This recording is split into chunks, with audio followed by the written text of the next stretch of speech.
Failure. The F word nobody wants to talk about, but everyone experiences. Yep, you, me, and even Beyoncé. Okay, maybe not Beyoncé, but definitely the rest of us.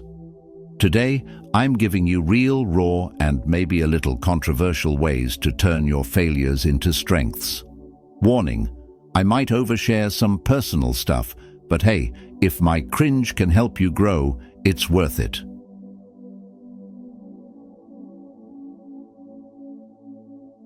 1. Accept the reality. Okay, here's the hard truth. You failed. I know, it stings, right? Maybe you poured your heart into a business idea and it flopped. Maybe you gave a presentation and blanked halfway through, or maybe your healthy eating resolution ended with a late-night pizza binge. I've been there, but step 1 to turning that failure into strength: accept it, fully, brutally, honestly. Denial? Oh, I'm a pro. They just didn't understand my vision. The timing wasn't right. Mercury's definitely in retrograde. Sound familiar? Denial feels good. It's like a soft pillow for your bruised ego. But here's the kicker. It doesn't solve anything. It just prolongs the pain. This is where it gets controversial, so buckle up. Your failure isn't someone else's fault. Not the economy. Not your co-worker. Not even that one friend who forgot to share your post. At some point, you have to look in the mirror and say, this one's on me. And trust me, I've had plenty of those moments. My first podcast was a disaster. I had no plan, no real topic, and honestly, no clue what I was doing. I told myself, the audience just doesn't get it. But the truth, I didn't get it. I wasn't prepared. I was winging it, and it showed. It wasn't easy to admit. I wanted to believe it was the algorithm or bad luck, but once I accepted that I hadn't done the work, everything changed. I started researching, practicing, and actually learning the craft. That failure wasn't the end. It was the beginning of me doing better. Here's the thing about failure. It's not personal. It's not out to get you. It's just a mirror showing you what didn't work. The problem is, most of us don't want to look. We'd rather cover it up with excuses and distractions. But guess what? The mirror's still there, waiting. I once spent weeks blaming my boss for a project fail. They didn't give clear instructions. But deep down, I knew the truth. I didn't ask enough questions. I didn't double-check my work. The moment I admitted that, I stopped being bitter and started being better. Here's why accepting failure matters. Denial keeps you stuck. It traps you in this endless loop of blaming, justifying, and pretending. But acceptance, that's freedom. When you accept reality, you stop wasting energy on the past and start focusing on the future. You stop asking, why me, and start asking, what now? Acceptance doesn't mean giving up. It means saying, okay, that happened. What's next? It's not about wallowing in your mistakes. It's about learning from them. And honestly, that's way more productive and way more empowering than denial ever will be. Here's the deal. You can't fix what you won't face. If you're too busy blaming the world or pretending nothing went wrong, you're missing the opportunity to grow. And growth, my friend, is the whole point. So, are you ready to stop hiding and start owning it? Good. Because once you accept the reality of failure, you're already halfway to turning it into your greatest strength. Let's move forward, and trust me, the best is yet to come.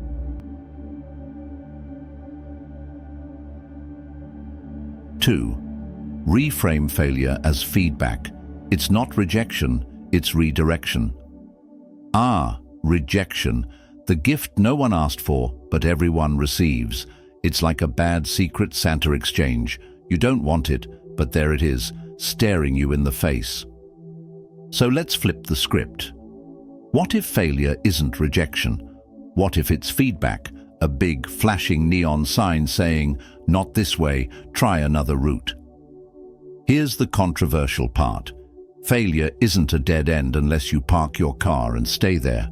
Most of us treat it like some divine punishment, but honestly, failure doesn't care about your feelings. It's just information. The real question is, are you listening? Let me tell you about the time I applied for my dream job. I was so sure I'd nailed the interview that I started planning my new life before I even got the call. And then, rejection email, straight to the gut. I was devastated. But when I finally calmed down and reread their feedback, it hit me. They were right. I lacked the specific skills they needed. At first, I wanted to scream, "They don't know what they're missing." But deep down, I knew it wasn't about me as a person. It was about what I could or couldn't deliver. That rejection wasn't the end. It was a blueprint for what I needed to work on. So I took their feedback, leveled up, and got an even better job later. Plot twist. Let's get real. If you're not willing to see failure as feedback, you're doomed to repeat it. That's just science. Well, maybe not science, but definitely life. Ignoring feedback is like walking into a wall over and over and saying, "Why does this keep happening to me?" Maybe because you're not turning around. Here's how you reframe failure. Instead of asking, "Why did this happen to me?" ask, "What is this trying to teach me?" It's not rejection, it's redirection. It's like the universe saying, "Not this door, try the next one." But if you're too busy sulking at the closed door, you'll miss the other one that's wide open. I'll never forget the time my best friend said, "Maybe your idea flopped because it wasn't as good as you think it is." Harsh, right? But they weren't wrong. That feedback forced me to rethink everything, from my branding to my strategy. And guess what? The next idea worked. Failure is like a compass. It doesn't tell you where you are. It points to where you need to go. The problem is, most of us are too busy crying over the map we lost to notice the compass in our hands. But if you pay attention to what failure is telling you, it becomes a guide, not an enemy. Think of it like this. Feedback isn't rejection, it's correction. It's a nudge to realign your efforts, sharpen your skills, and rethink your approach. Sometimes it's brutal, sometimes it's embarrassing, but it's always valuable if you choose to see it that way. Fun fact, some of the most successful people in history faced brutal rejections. Oprah was told she wasn't fit for TV. Steven Spielberg got rejected from film school. Imagine if they'd said, "Well, guess I'll just give up." Nah, they used that rejection as redirection, and so can you. Reframing failure as feedback isn't just about staying positive, it's about staying proactive. Every no is a step closer to your yes. Every flop is refining your process. And every time you think you're stuck, remember, feedback is just failure's way of saying you're not done yet. So the next time you face rejection, don't let it break you. Let it guide you. Because failure isn't a stop sign, it's a stepping stone. You've got this. 3. Stop comparing your failures to others' wins. Social media strikes again. One minute you're minding your business, and the next, Karen from high school is posting her third vacation of the year, Steve just bought a Tesla, and someone named Wellness Guru 93 is selling out a product launch. Meanwhile, you're over here eating cereal for dinner. Relatable? Let's talk about it. Here's the controversial truth. Comparison is the thief of joy and the thief of perspective. You're out here comparing your behind-the-scenes chaos to someone else's highlight reel. Spoiler alert, that's a losing game every time. I remember when I launched my first online project. I poured my soul into it. Late nights, blood, sweat, and coffee. When I finally posted it, I was so proud, until I saw someone else in the same niche announce their project. They got 10,000 likes in an hour. I got 12. and one was my mum. At first I felt like a total failure. I started thinking, what's the point? I'll never be as good as them. But then it hit me. I was comparing my day 1 to someone else's day 1000. I was competing in a race I hadn't even trained for. Here's the deal. Success isn't a one-size-fits-all situation. Everyone's journey looks different. That person you're comparing yourself to, you don't know their full story. You don't see their late nights, their failures, their doubts. You're just seeing the polished end result. And guess what? Someone else might be looking at you, thinking the same thing. Instead of comparing your failures to others' wins, focus on your own progress. Did you learn something new? Did you try something scary? Did you show up? Celebrate that. You don't have to be an overnight success to be proud of your journey. Success isn't about perfection. It's about persistence. Look, it's easy to feel like the tortoise in a world full of hares, but remember how that story ends? Spoiler alert, the tortoise wins. Your pace, your race. Stop checking someone else's stats and focus on your game. There was a moment when I almost gave up on my dreams because I kept comparing myself to others. I'd see people half my age crushing it, and I'd think, why even bother? But then I realized I wasn't competing with them. I was competing with yesterday's me. That shift changed everything. Here's the thing, your failures are part of your story, and your story isn't meant to look like anyone else's. Stop comparing your failures to someone else's wins because you're not even on the same timeline. Success isn't linear. It's messy, it's personal, and it's yours to define. Comparing yourself to others is like trying to use someone else's map to get to your destination. It doesn't work. The only path that matters is yours. So embrace it. The failures, the detours, the small wins. It's all part of the process. Trust me, you're doing better than you think. Next time you're tempted to compare, remember this: someone else's success doesn't diminish yours. Focus on your growth, not their highlight reel. You've got this, and your wins, no matter how small, are worth celebrating. Keep going.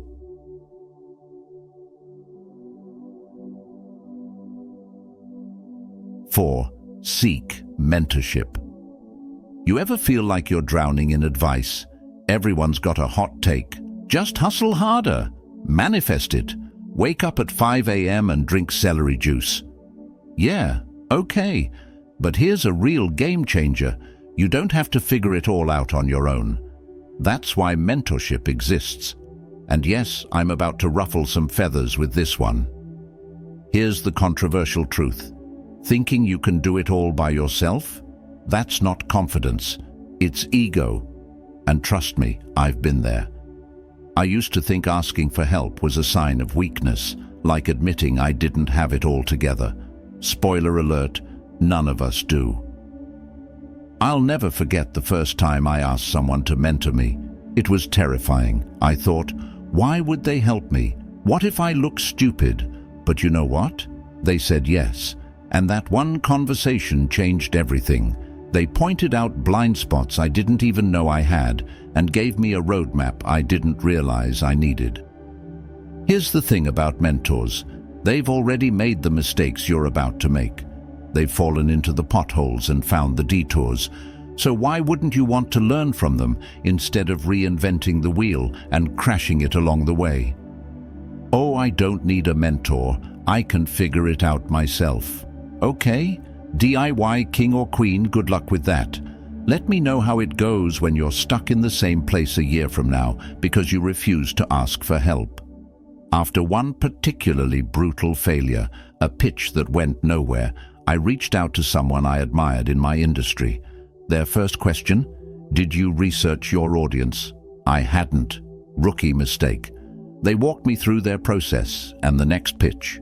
Nailed it. That failure wasn't the end. It was the beginning of a better version of me. Mentors aren't just there to fix your mistakes. They're there to challenge you, guide you, and sometimes call you out. And yeah, It's uncomfortable, but growth always is. Here's the deep part. A mentor isn't your cheerleader. They're your guide. They're not there to tell you what you want to hear. They're there to tell you what you need to hear, and that's why it works. Because let's be real, if you only surround yourself with people who agree with you, you're not growing, you're stagnating. Here's how you do it. Be respectful of their time, be clear about what you're asking, and this one's big, be coachable. No one wants to mentor someone who thinks they already know it all. Approach the conversation with humility and a willingness to learn. And here's the kicker. Mentors don't have to be in-person gurus or famous CEOs. They can be books, podcasts, online communities, heck, even this video. Mentorship is everywhere if you're willing to look for it. One of the biggest lessons I've learned, you don't have to do this alone. Life isn't a solo sport, it's a team game. And mentors? They're your secret weapon. They're the ones who turn your failures into stepping stones instead of stumbling blocks. So stop letting pride keep you from progress. Find someone who's been where you want to go, ask for their guidance, and then actually listen. Because when you're willing to learn, there's no such thing as failure, only feedback, growth, and forward momentum.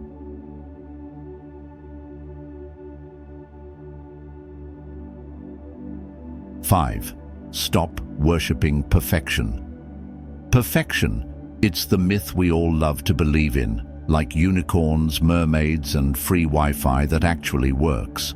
But here's the kicker. Perfection doesn't exist. And chasing it? That's a one-way ticket to burnout, self-doubt, and a pantry full of half-finished self-improvement projects. Here's the controversial truth. Perfection isn't the goal, it's the problem. We're so obsessed with being flawless that we forget to be real. And let's be honest, flawless is boring, it's unrelatable, it's fake. So why are we killing ourselves to achieve it? When I uploaded my first video, I almost didn't do it. I kept thinking, what if it's not good enough? What if people laugh at me? I spent hours editing out every pause, every imperfection. And guess what? The video was fine, but it wasn't me. It was so polished it felt fake. The moment I stopped obsessing over perfection and just showed up as myself, things started to click. Let me break it down for you. Perfection is a scam. It's a carrot dangled in front of you by society, Instagram filters, and overly enthusiastic self-help gurus. The real magic, it's in the mess, the imperfections, the moments when you trip over your words or burn the dinner but laugh about it anyway. You've probably heard the phrase, progress, not perfection. But do you live it? Or are you still stuck in the loop of, I can't start until everything's perfect? Newsflash, perfect never comes. So stop waiting and start doing. Imperfect action beats perfect procrastination every time. I used to be that person. I had all these dreams, all these ideas, but I kept holding back because I wanted them to be flawless. And you know what that got me? Nothing. Zero. Nada. My fear of imperfection was the only thing standing between me and progress.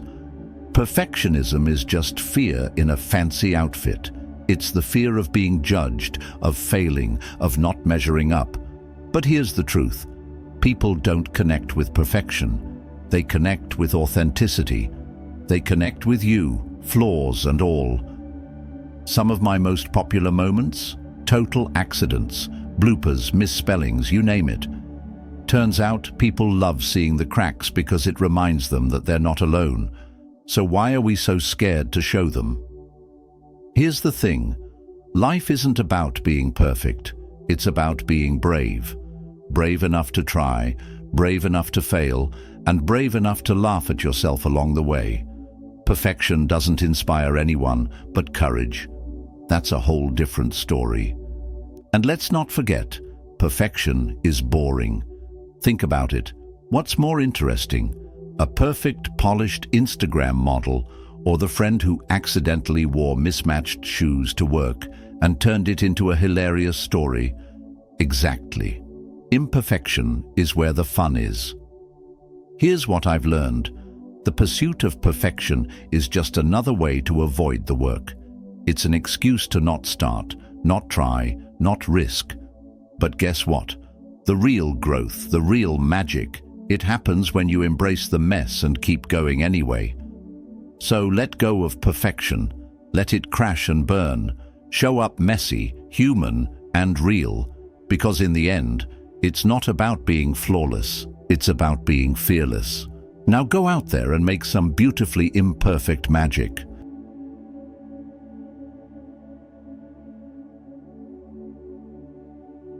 Six, set smaller, achievable goals to rebuild confidence. Here's the thing about big goals. They're like that giant burrito you regret ordering. You bite off more than you can chew, and then you're just sitting there, overwhelmed and questioning all your life choices. Sound familiar? Let's get controversial for a second. Setting massive goals is overrated. Yeah, I said it. Shoot for the moon, they tell you. Sure, but what happens when you miss? You're not floating among the stars. You're plummeting into an existential crisis. Instead, let's talk about the underrated power of small, achievable goals. I used to be that person with the crazy big ambitions. I'd write these epic goals, write a bestseller, start $1 million business, become a morning person. And guess what? By week 2, I was curled up on the couch, binge-watching reality TV and feeling like a failure. Then I discovered the magic of setting smaller goals. Instead of write a bestseller, I'd say, write 1 page today. Instead of start $1 million business, I'd think, send 1 email. These tiny wins added up and, surprise, I actually started making progress. Who knew? Here's the deep part. Small goals are like stepping stones. They're not flashy, but they're reliable. Every time you accomplish one, you're telling yourself, hey, I can do this. And that little voice of confidence, it grows louder with every step. Big goals have a sneaky way of becoming traps. You get all hyped up at the beginning, and then boom, reality hits. You can't finish it in a day, so you give up altogether. Small goals? They keep you moving forward without the existential drama. After my first business failed, I lost all my confidence. I didn't think I could succeed at anything. So I started small, really small. My first goal, wake up and work for 10 minutes on a new idea. That was it. It seemed almost ridiculous, but guess what? 10 minutes turned into 20, then an hour. That tiny goal rebuilt my confidence 1 day at a time. Your goals don't have to be groundbreaking, they just have to be doable. Want to climb Mount Everest someday? Cool.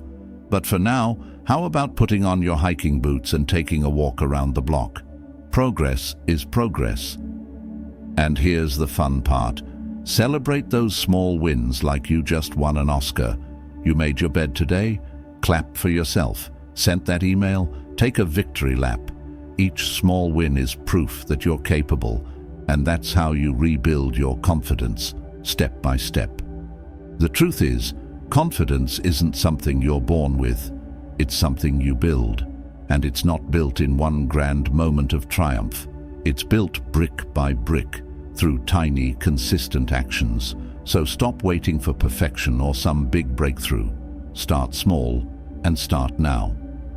Small goals aren't a cop-out. They're your secret weapon. They're how you turn overwhelming failure into manageable success. So, take that big dream of yours, break it into bite-sized pieces, and start chewing. You've got this.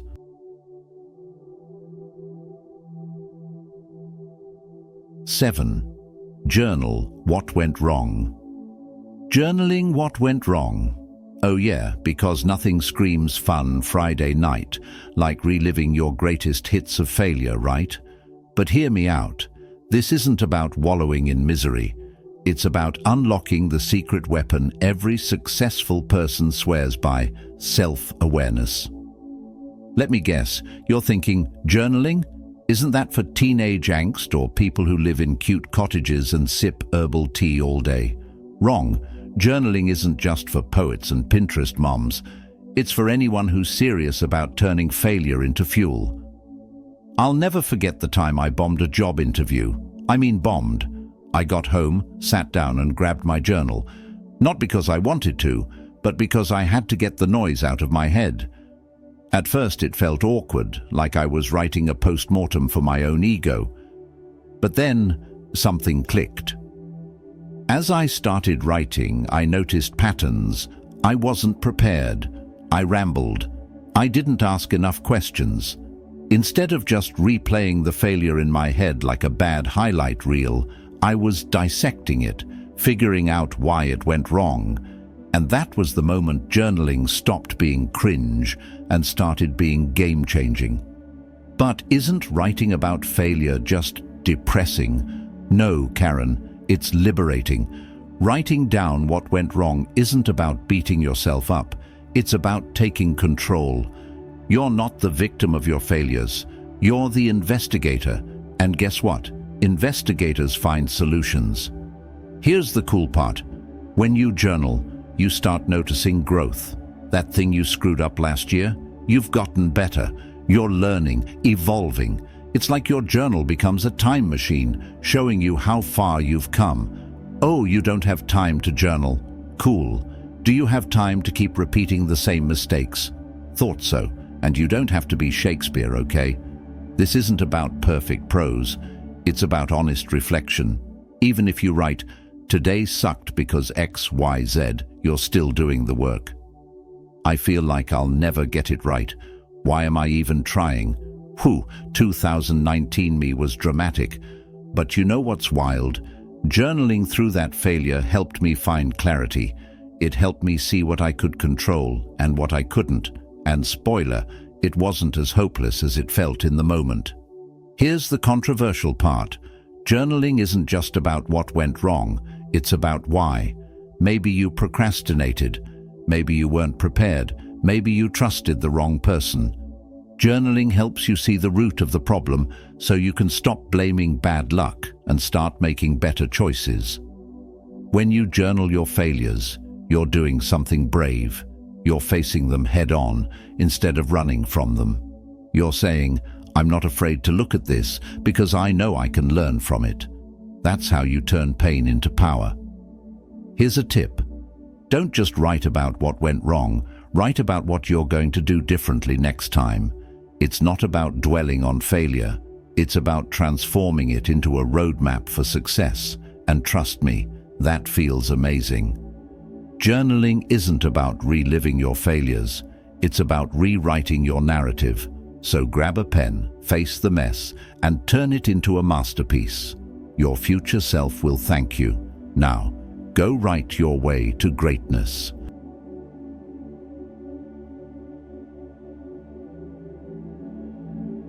So, there you have it. Turning failure into strength isn't about pretending it didn't happen or slapping a fake smile on top of your pain. It's about digging deep, being honest with yourself, and choosing to grow from it.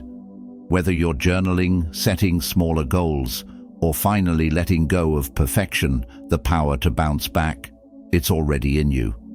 And hey, if all else fails, just remember, failure makes for great stories.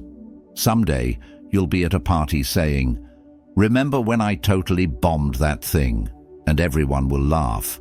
So don't take it too seriously. Here's the truth. Failure doesn't define you. Your response to it does. You're not your mistakes, your missteps, or that one time you tripped in front of everyone. Yeah, we've all been there. You're the person who gets back up, learns the lesson, and keeps going. If you found something in this video that hit home, or maybe gave you a good laugh, let me know in the comments. I'd love to hear about how you turn failure into strength. And don't forget to like, subscribe, and hit that bell icon, because trust me, we're just getting started on this messy, beautiful journey together.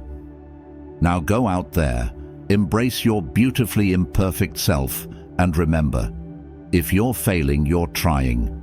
And if you're trying, you're already winning. See you in the next one.